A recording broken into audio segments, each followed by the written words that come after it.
If you're still using the old HUD 1 settlement statement for your closings, stop it right now.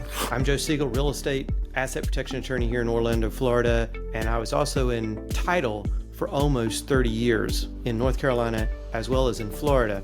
Had 2 title agencies and did a lot of closings. And part of the things that you learned when you were doing closings is which settlement statements to use and which ones not to use. Years ago, the federal government stopped using the HUD 1 and HUD 1A settlement statement for closings unless it is a reverse mortgage that's closing. Otherwise, do not use that form. And here's why.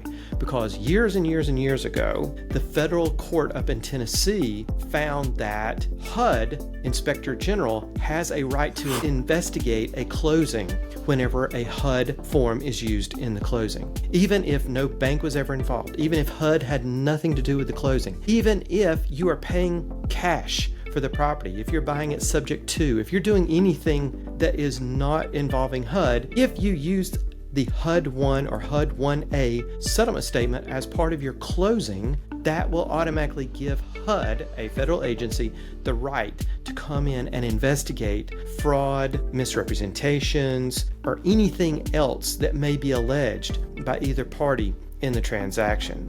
So this is why we always say, instead of the HUD 1 form being used as your closing statement, request the ALTA form or some other form. There are lots of closing software programs out there that title companies use. One of the biggest ones is Qualia. Qualia even has its own settlement statement that you can use. So just if you see that HUD 1 form, and the way you know it's a HUD 1 is because it says HUD 1 or HUD 1A somewhere on the document, down in the corner in very small print. It may be at the very top. It may say Housing and Urban Development, Department of Housing and Urban Development, somewhere on that form.